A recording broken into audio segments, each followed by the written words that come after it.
Visão papai, chega quebrando tudo no like, e inscreva-se no nosso canal, só fortalece nosso trabalho. Das periferias da Amazônia aos morros cariocas, porque chefes do tráfico migram do Pará ao Rio de Janeiro, após morte de L41, polícia do Rio de Janeiro estima que 150 paraenses ligados ao tráfico se escondem em favelas cariocas.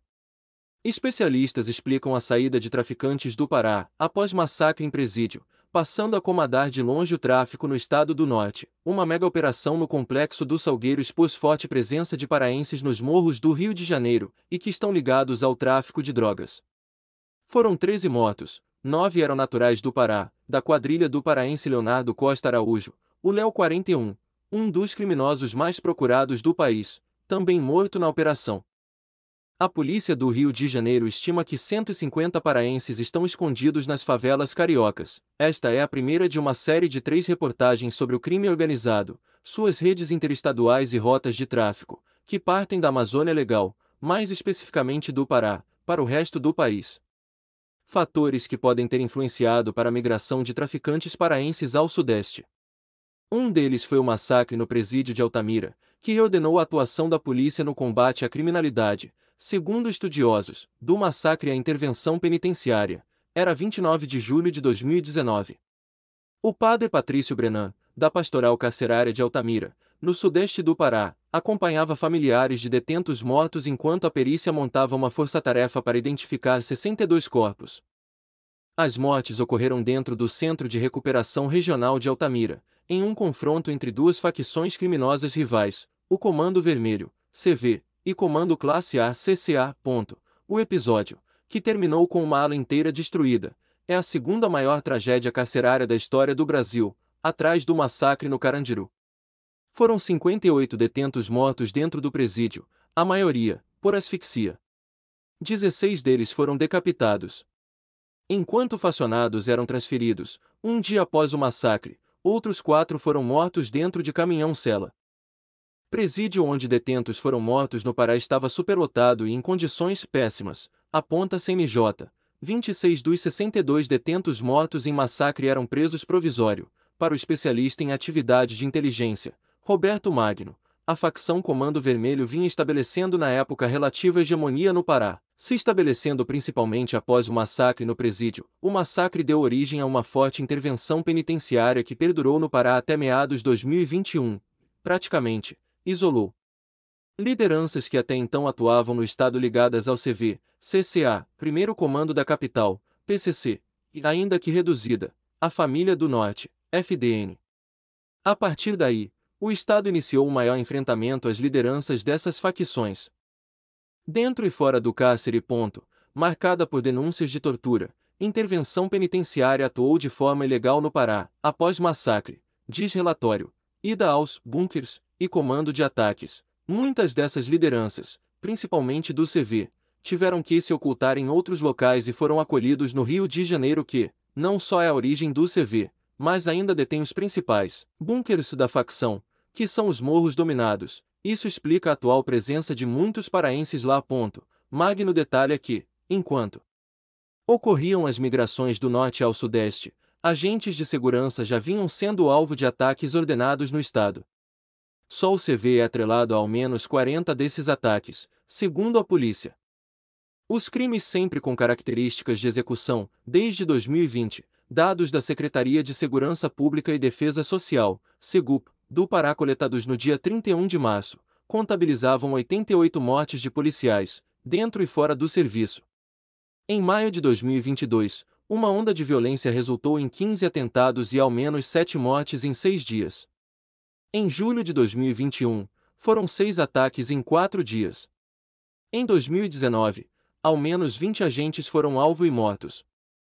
Lideranças no alvo. O delegado-geral de Polícia Civil, PC, Walter Rezende, explica que desde 2020 a polícia paraense investiga as articulações feitas por criminosos em outros estados, como foi o caso do Rio de Janeiro. Atuamos identificando essas lideranças, monitorando através da inteligência os grupos que se formaram desde então. Rezende afirma que a PC montou uma base em agosto de 2022 para aprimorar as investigações, que miravam lideranças e continuavam comandando crimes no Pará, como ataques a agentes de segurança e até sequestros e extorsões, além do tráfico de drogas. Léo 41 estava foragido do Pará desde 2019. Segundo as investigações, ele assumiu a chefia da facção O Estado após a prisão de Cláudio Augusto Andrade, o Claudinho do Buraco Fundo, em setembro de 2020. O delegado Rezende explica que a mudança que ele implantou no crime organizado no Pará foi uma conotação empresarial. Seguindo exemplos no Rio de Janeiro, o Leonardo Araújo assumia a liderança da facção há cerca de 2 anos e inicialmente estava escondido na Penha. De lá, já direcionava várias ações aqui no Pará. Mas a polícia percebeu que, além dele, outras lideranças também estavam no Rio de Janeiro, migrando da Penha para São Gonçalo, na capital carioca. Explica, escondido nas comunidades do Grande Rio, ele coordenava um plano de expansão da organização com a compra de armas e munições, financiada por tráfico de drogas, roubo, extorsões, sequestros e cobrança de valores mensais dos integrantes da organização criminosa. Desde que assumiu, o traficante vivia vida luxuosa, patrocinado pelas ações criminosas e pela própria organização, que passou a arrecadar volumes altos de dinheiro com tráfico e extorsões de comerciantes, jogos de azar e provedores de internet. Léo 41 já foi indicado por 6 crimes, incluindo latrocínio, e era investigado em outros 15. A PC do Pará então teve apoio do governo do Rio de Janeiro na ação que estava planejada desde 2022.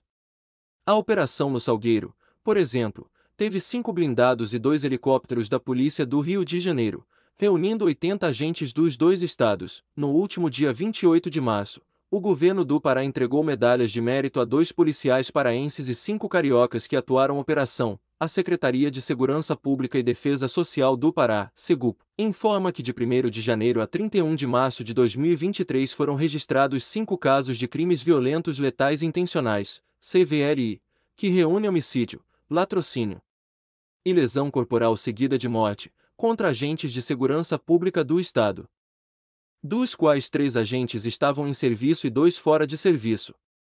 Os números de 2023 apontam redução de 28,5% em relação ao mesmo período de 2022, quando foram computados 7 casos, em que todos estavam fora de serviço. Em 2022, de janeiro a dezembro, foram contabilizados 25 CLIs contra agentes, enquanto em 2021, no mesmo período, foram 23 registros e 21 casos em 2020. Já no ano de 2019, ainda no mesmo período, foram 32 ocorrências registradas.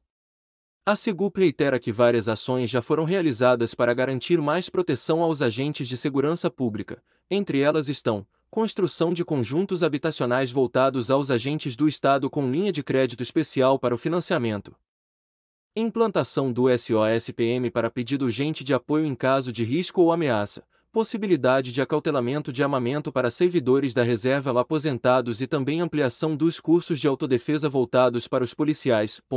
Questionada sobre o motivo da alteração dos dados, a Secretaria disse que o erro apresentado foi constatado em decorrências de ajustes técnicos e da transição de dados para a nova plataforma de publicação estatística da SEGUP, que está no processo de modernização, a fim de facilitar o acesso aos indicadores.